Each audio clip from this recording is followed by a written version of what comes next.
Oi, Boa boa noite. noite, dona Cláudia, tudo bem com a Tudo senhora? bem, Maria Tereza? Que bom, tá me escutando direitinho? Tá tudo bem. Ah, que bom então. Dona Cláudia, primeiramente eu gostaria de te agradecer por ter aceitado o meu convite para a gente, né, estar aqui compartilhando esse conhecimento tão lindo e um legado tão, assim, enraizado que tem a família Lengrup na pecuária brasileira. Muito obrigada mesmo. Obrigada a você pelo convite. Ah, que bom. Então, para iniciarmos aqui o nosso bate-papo, quem é Cláudia Lengruber? Gostaria que você apresentasse para gente. Então, Cláudia Lengruber é filha do Paulo Lengruber, né? É quarta geração da família Lengruber, né? E descendente de suíços, vindo da primeira imigração em 1820 para o Brasil, né? E nasci em Carmo, Rio de Janeiro, na fazenda São José. Depois fui para Nova Friburgo, onde completei o ensino médio, né? Depois eu fui para Niterói, onde eu cursei o curso de medicina veterinária e me formei. Esse ano fazem 40 anos de formada, né? E me formei em 85, dezembro de 85, e em 86 me casei e mudei para Bahia. Então, estou na Bahia desde 1986. Sou mãe de 3 filhos, né? A Cléo, o Francisco e a Sim. Fernanda. Neta, né? 3 netos, né? A Isa, a Michele e o José. Casada com o Armando. E pecuarista de coração, né? Nelorista de coração. Excelente. E dona Cláudia, Manuel Lengruber foi um verdadeiro visionário, né? Ele trouxe o gado de ano ao Brasil, revolucionando a pecuária brasileira. Conta pra gente como começou essa história lá atrás e o que motivou essa decisão tão ousada para aquela época. Então, o Manuel Lengruber, né, conhecido na família como Manduca Lengruber, foi a primeira geração já nascida no Brasil. E a gente tem que dar uma pausa assim, porque eles vieram por causa de fome, né? Na Europa, muita fome, vieram sem nada. Isso em 1820. Então, 50 anos depois, 58 anos depois, um filho desses imigrantes teve condição de fazer uma faculdade de engenharia na Europa, na Alemanha, teve condição de ir lá trazer maquinários, porque o Manduca, e tudo isso foi proporcionado pelo café. Eu falo que o pai da pecuária no Brasil, do zebu no Brasil, da ferrovia, do telégrafo, tudo foi o café. É o que gerava riqueza naquela época, né? Em 1852 a gente já tinha uma estrada de ferro, em 75 já tinha telégrafo ligando o Brasil com a Europa, né? 3 anos depois o Manduca estava na Alemanha comprando material para fundição. Ele era um cafeicultor no Vale do Paraíba ali, no município de Sapucaia, e tinha uma fundição. Ele fundia a roda da água para gerar energia, né? E precisava de tração animal. A gente não tinha trator, não tinha nada disso. Então, para tudo precisava de tração animal. E eles já tinham testado animais vindo da Europa e tudo, e não se adaptavam aqui, né? Imagina, não tinha vermífugo, não tinha, né, nada. Tudo diferente, né? Hoje em dia já é difícil de adaptação, tem toda uma quarentena, toda uma adaptação. Imagina naquela época. Então ele foi no zoológico de Hamburgo, na Alemanha, e viu exposto, como qualquer outro animal, o Nelore. E ele se apaixonou, eu acredito que se apaixonou pelo Nelore. E, poxa, vem da Índia, né? A Índia, né? O clima parecido. E aí, não acho que numa visão de futuro, assim, ele enxergou esse zebuíno, Ele né? teve essa visão, né? Visão de futuro, né? Que mudaria a pecuária, né? Do Brasil, né? E do mundo, né? Então, ele nunca imaginaria que teria essa repercussão, né? E aí ele fez essa importação em 1878 para Sapucaia, depois direto da Alemanha, depois em 1880 da Índia e 83 nova importação. Essa firma, que era dona desse zoológico, a firma Hagenberg, era a maior comercializadora de animais do mundo, né?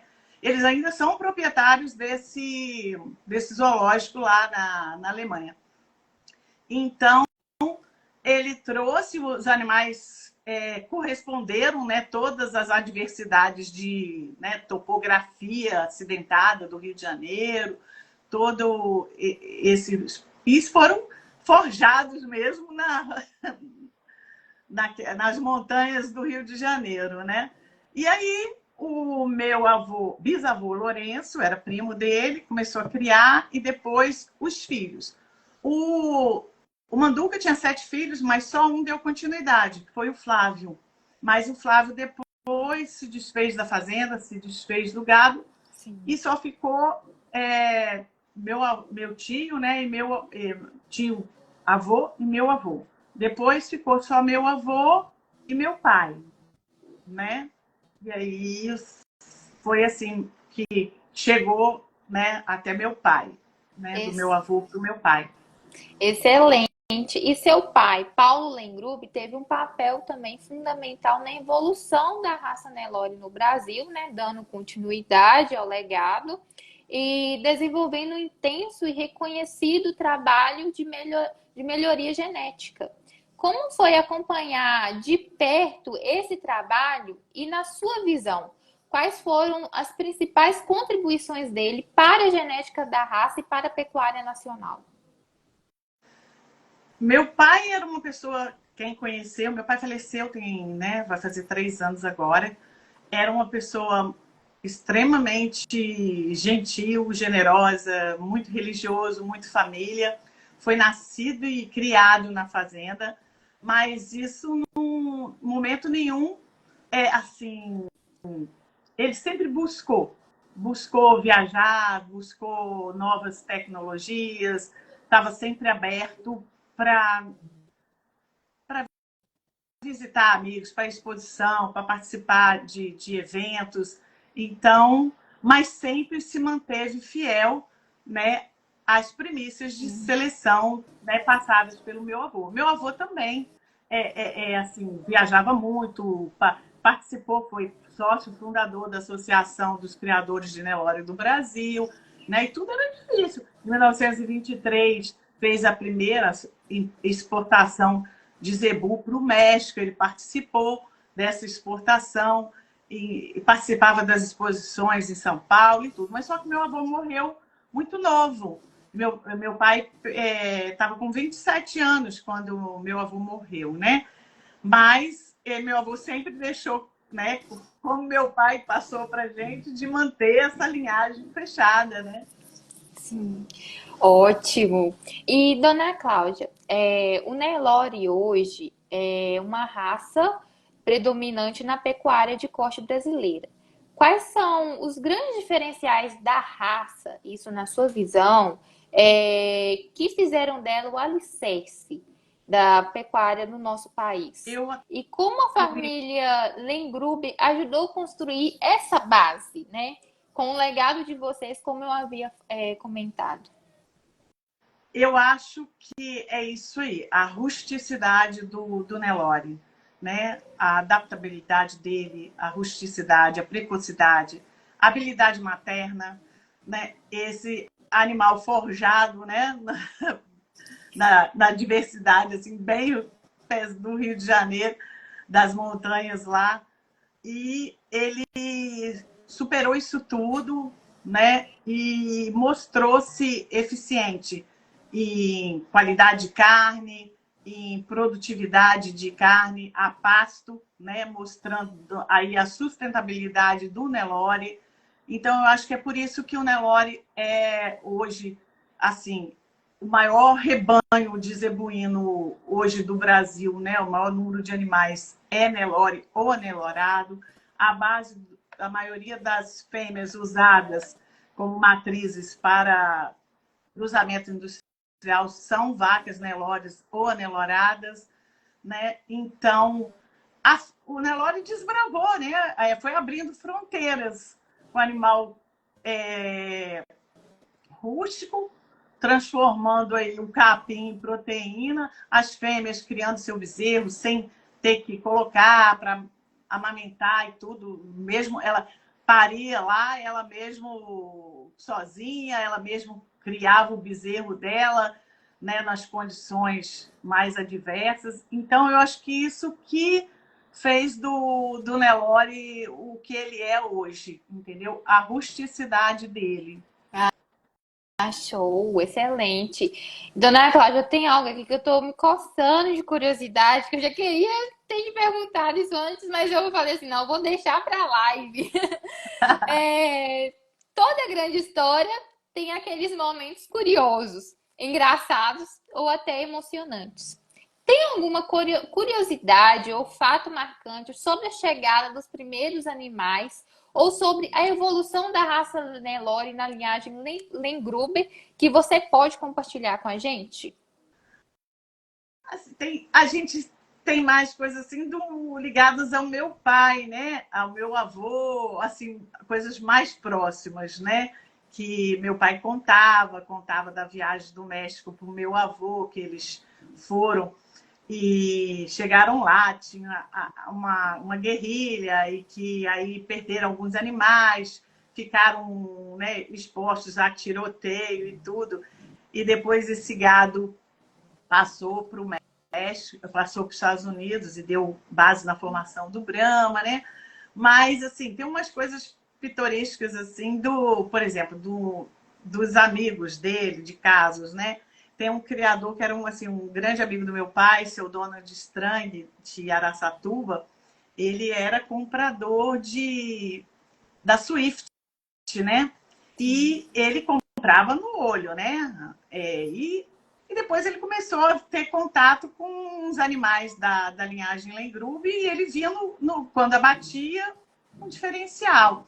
E aí ele, na época, foi até primeiro com meu avô e depois com meu pai. E aí, numa época, meu tio-avô, quando resolveu finalizar o rebanho, ficou só meu avô, meu pai, no caso, meu avô já tinha falecido. Meu pai ligou para ele e falou assim: seu Strang, vem cá que, né, vai vender lá umas vacas, eu queria comprar, mas não tem condição, o senhor vem. Aí ele chegou e falou: vamos lá na Boa Ideia. Aí ele chegou lá, falou assim: Paulo, isso aqui é uma péssima ideia.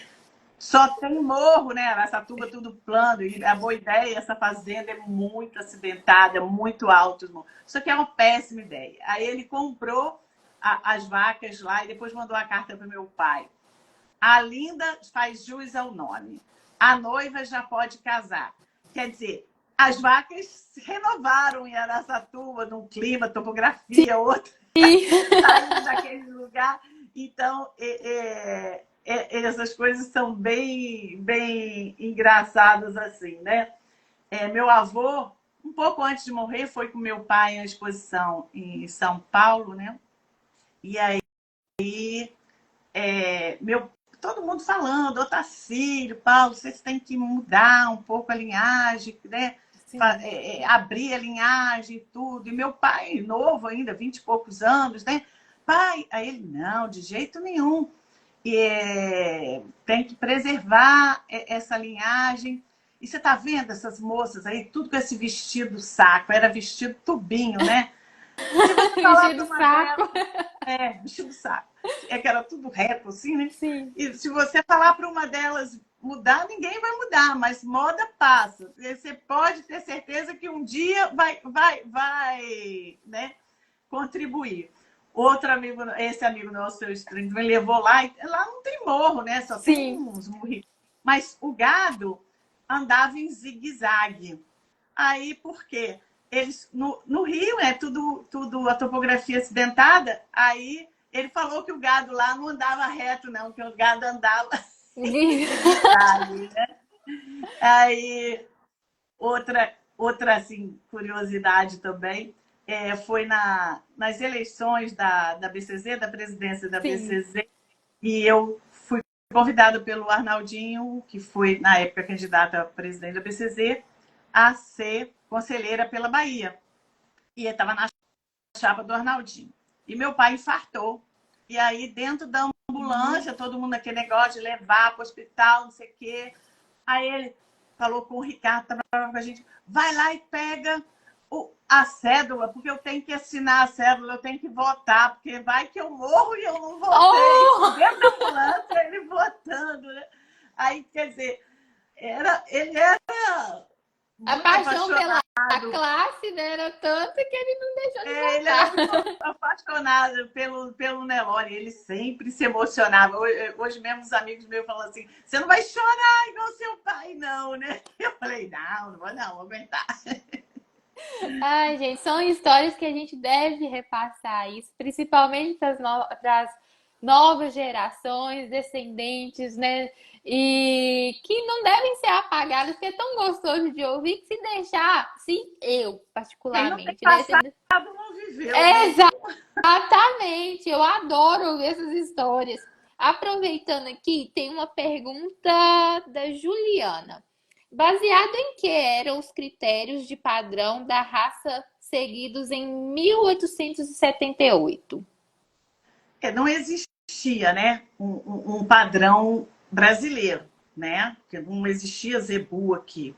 Então, a família seguiu o padrão indiano, porque a BCZ mesmo foi criada em 1967, né? 89 anos. A família já criava 89 anos quando foi criada a BCZ. O padrão brasileiro da raça Nelore foi criado em 38, né? 60, 60 anos, né? Depois que a família criava o. Então, a família seguia o padrão indiano, a referência. Porque a Índia, nessa época, era colônia inglesa. E aí tem o padrão da raça, meu pai tem esses documentos, o boletim das raças, 1880, 1885, todos assinados por coronéis ingleses. Só em 60 que já era, tipo assim, um conselho indiano, né? Quando a Índia, né, deixou de ser colônia da Inglaterra. Mas era tudo, foi seguido esse padrão indiano, né? E aí a gente fala, né, que as pessoas falam, né, que é diferente um pouco o Nelore Lengruber, né, do Sim, Nelore depois das outras importações. O Narenda, um amigo nosso indiano, quando esteve aqui na fazenda, a gente fez questionamento, né? Por que essa diferença do Lengruber de 1878, 1880 para as outras importações já em 1900, 1900 e alguma. Aí ele pegou e falou, é porque na Índia eles eram usados para tração, igual foi o objetivo do Manduca, mas era milheto, sorgo, era terra seca. Então tinha que ser animais mais estruturados, mais fortes, mais pesado, puxar coisa mais pesada. Já nas outras importações, a Índia já tinha passado mais para a cultura de arroz, terrenos alagados.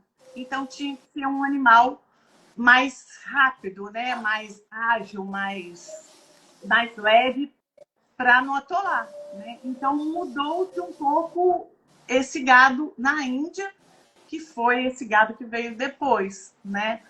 Aí, por isso existe um pouco de diferença do Lengruber importado em 1878, 1880 para os outros importados depois.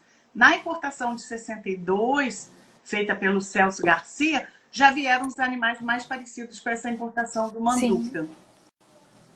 Ótimo, excelente. Tem alguns comentários aqui, dona Cláudia. Carlos Eduardo colocou: parabéns a Cláudia e seu destacado trabalho no desenvolvimento da raça Nelore, da linhagem Lengruber. Teve um outro Obrigada. comentário aqui da DGT Brasil. DGT, doutora Liliane Isso. Sigsawa. Boa É, noite, doutora Liliane, seja doutora, bem-vinda. doutora Liliane tem assim uma história bem grande com a gente, porque a Liliane ela trabalha com ultrassom de carcaça. A DGT é uma empresa, né, reconhecida nacionalmente, internacionalmente, e ela é outra, né, sonhadora, né, Sim, igual meu pai, igual meu avô. E o sonho uma dela está visionária nata. o sonho dela está concretizando agora, se tornando realidade com a Confraria da Carcaça, porque ela sempre fez, ela fez toda a formação dela lá nos Estados Unidos, com Angus e tudo, essa carne marmorizada e tudo. E o Sim. sonho dela era descobrir essa qualidade de carne no Nelore, né?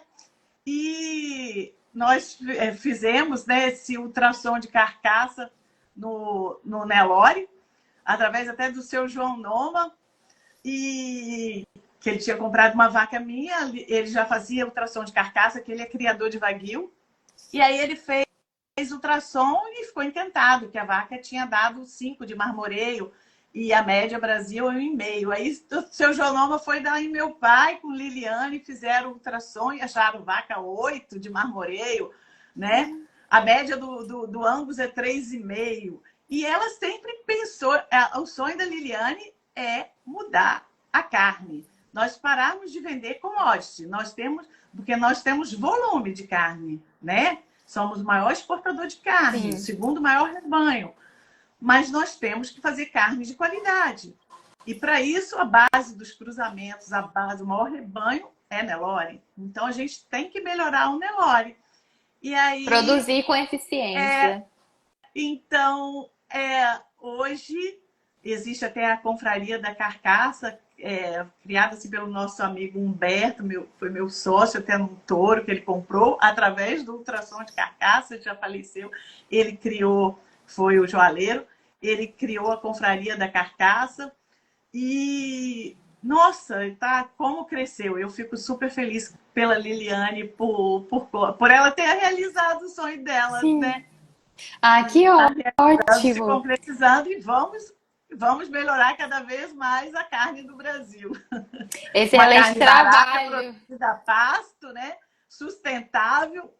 Então, Excelente trabalho, Liliane. Pessoas assim que a gente deve se unir, né, dona Cláudia? nossa, Sonhadoras, visionárias e que tem pulso firme para conseguir continuar o legado ela é também. nada, igual meu pai, determinada. Ah, assim que é bom. Deixa eu ler só o comentário dela aqui. Uma curiosidade atual. As vacas Lengruber são tão dóceis que atendem pelo nome quando chamadas no curral. As pessoas ficam assim curiosas, né? Porque meu pai sempre teve esse manejo, né? E aí até ele coloca as vacas paridas assim no curral e aí aparta assim, chama na porteira, Nesga. Aí vai passando, ele vai chamando o nome, elas vão passando, entendeu? Então, eles achavam engraçada essa maneira de chamar pelo nome. E meu pai sempre gostou de assim, meu pai fala que animal dócil é fácil de você lidar. Né? É igual uma pessoa complicada, do gênio ruim, é difícil, né? Então, ele sempre falava que o animal dócil. Tem um amigo nosso, um criador do sul, ele cria algumas linhagens. E aí ele fala que quando vem o gado para o curral, o último a chegar são os Lengruber, porque vem mais calmos. Os outros vêm mais agitados e os Lengruber chegam mais devagar. Sem pressa. Ai, meu Deus. Ótimo. Dona Cláudia, mais uma pergunta. Você é um grande exemplo de mulher diante de uma história tão importante. Como é ser mulher e pecuarista carregando o nome de tanto peso? Você sente que as mulheres atualmente estão ganhando cada vez mais espaço no agronegócio em geral? Para mim, a minha entrada no Nelore, né, foi meio assim, eu vim para Bahia, mas eu criava gado de corte, plantava mamão, surgiu uma fábrica de celulose aqui, a gente mexia com posto de gasolina, com hotel. E aí meu pai pegou e mandou um touro e 10 novilhas para mim, né? Um garrotinho, tipo assim, começa a criar, né? Aí eu me associei à BCZ e comecei a criar. E aí participava dos eventos com meu pai e tudo, sempre os amigos, né? Dando suporte. Então foi fácil, né? O difícil foi continuar agora, continuar sem ele, Sim. né? Que ele dava suporte. Então, eu, minha irmã, outra mulher, né? Porque meu pai faleceu e nós resolvemos, né, com os irmãos, continuarmos com o trabalho dele lá no Carmo, no Rio, na fazenda dele, minha mãe e minha irmã. Minha irmã é engenheira, é, é arquiteta, largou o emprego e foi para a fazenda sem nunca ter mexido com gado. E aí você vê, a mulher é determinada, a mulher é persistente, a mulher tem um jeitinho diferente e a mulher está conquistando e a mulher já conquistou o espaço dela em todos os setores, né? Tanto da pecuária, todos os setores. Eu acho que esse jeito nosso de mulher, né? De saber, eu acho que conduz melhor, eu acho que tem um feeling melhor. Eu acho que isso aí já tá definido. As mulheres estão dominando mesmo. Com certeza, essa evolução está acontecendo, né? E só vai crescer mais e mais com esses movimentos também. E, inclusive, eu acho que vocês têm também um movimento, né, em Teixeira? Temos a AMA, Associação das Mulheres do Agro, né? E eu acho assim, né, importante toda mulher procurar uma associação, né, independente de qual seja o setor, o ramo dela de atuação, porque só acrescenta, né? Não, você cria novas amizades, você tem assim mais opções, oportunidades e mais fortes, né? Juntos a gente é mais forte, né? Tem mais visibilidade, né? Uma acrescenta a outra. E aí, aqui em Teixeira, já estamos, acho que, com mais de 100 associadas, né?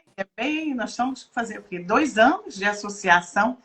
E aí tem a nossa presidente, a Vanessa Chicon, a nossa vice, a Gilda, toda a diretoria. Eu sou suplente na diretoria,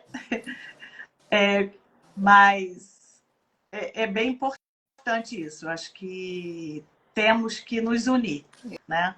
Excelente. Entrou aqui Sandra Murta, ela até tinha comentado no seu vídeo lá de É Carlos Chagas. associada também da Associada também? criadora. Ela entrou agora como associada, é criadora aqui na região de Carlos Chagas, aqui no Oeste Mineiro, aqui, irmã do Paulo Márcio, também criador, né, de Nelore, e fazem uma pecuária né, de corte, né, eles trabalham muito com cria e usam os tourinhos Lengruber, Sim. né?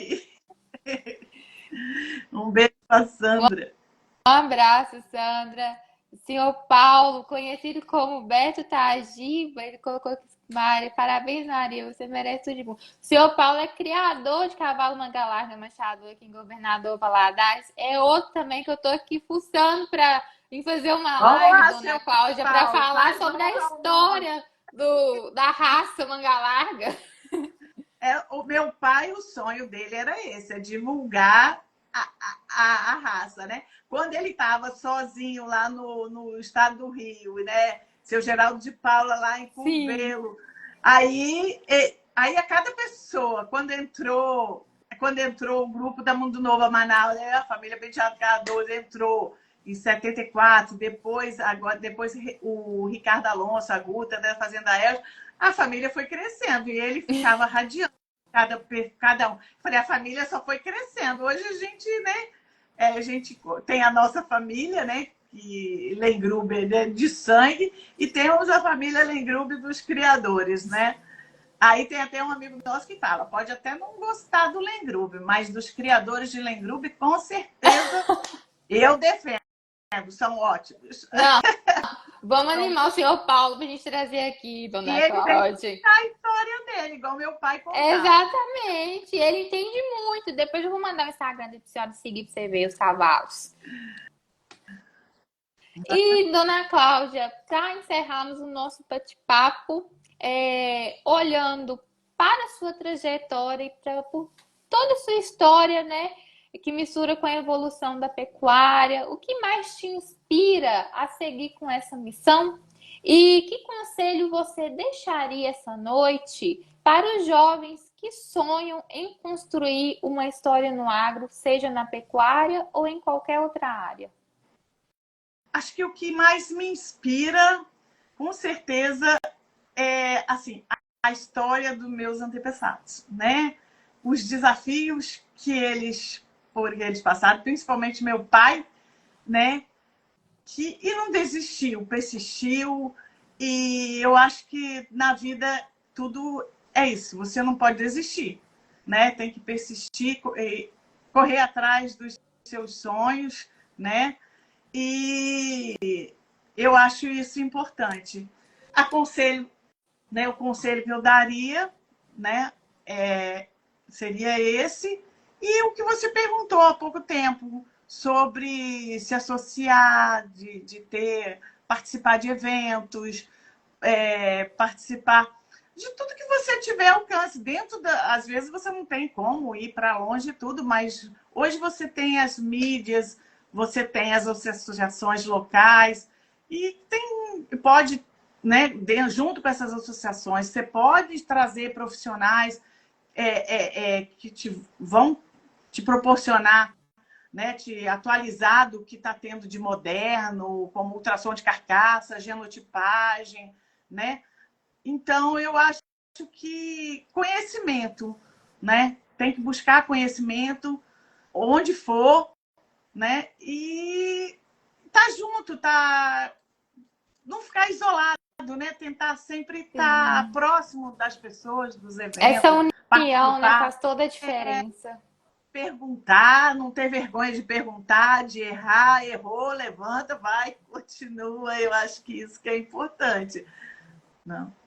Excelente, dona Cláudia. Mais uma vez, muito obrigada por ter aceitado o meu convite.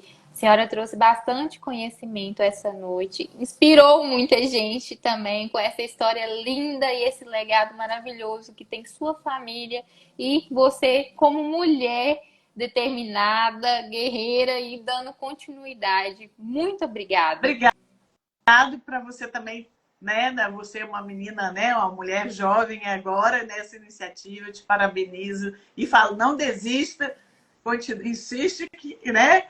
E com certeza só vai colher frutos, né? A gente planta o que colhe, né? Então, com certeza. Lei divina. E aí, Deus abençoa. Muito obrigada. Pessoal, uma boa noite a todos. Fiquem ligadinhos aqui nas minhas redes sociais, que em breve eu vou divulgar a próxima live. Vai ser um convidado daqui de Governador Valadares, que tem uma história fantástica também no agronegócio. Em breve eu vou divulgar aqui para vocês. Um beijo. Ótimo. Um beijo, dona Clara. Tchau, tchau. Dona Cláudia. Tchau, tchau, pessoal. Um beijo. Tchau, tchau.